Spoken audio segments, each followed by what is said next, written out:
Charles Adler with 3 Minutes That Matter. Canada's loudest conservative bullhorn is not a human being. It's a newspaper, the National Post. The bullhorn is warning conservatives nationally not to do what Manitoba progressive conservatives did this week, not to demolish themselves with dumb messaging that makes conservatives ashamed of their party, reluctant to support their party, prompting many to stay home or vote for some other party. The National Post doesn't need my help, but I will offer it anyway with Math 101. Roughly 67% of voters in Manitoba live in the city and suburbs of Winnipeg.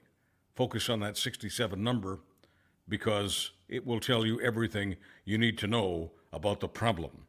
The progressive conservatives who were governing in my adopted home province for the last 7 years managed to get not half of that 67 number, only a third.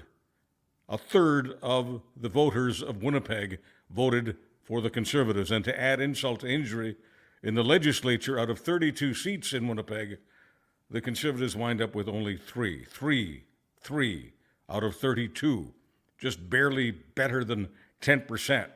Yes, the campaign tilted right. Yes, they concealed their leader from the voters. Yes, they ran terrible ads. Yes, they insulted everyone's intelligence. Yes, they made every mistake in the book. But at the heart of the analysis is this: Canada is a middle-of-the-road country, not a right-wing nut-job country.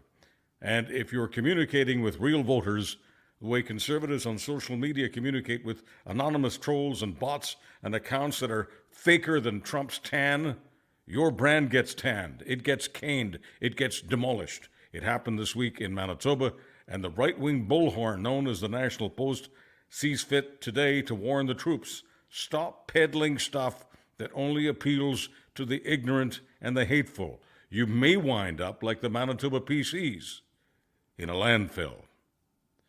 Despite the Conservative Party's belief that CBC is a public relations agency for Justin Trudeau, once again the public broadcaster is breaking a story that brings nothing but embarrassment to the PM.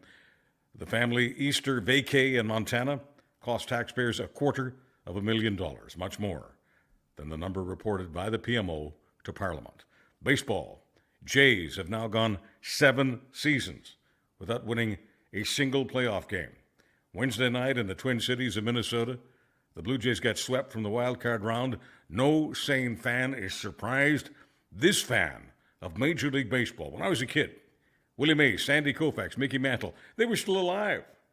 I've been a fan of baseball for over half a century. I'm not a fan at all of faking excitement about making a wild card round, because that's something the Jays have been able to do in 4 of the last 5 seasons, bowing out each time without winning a single game.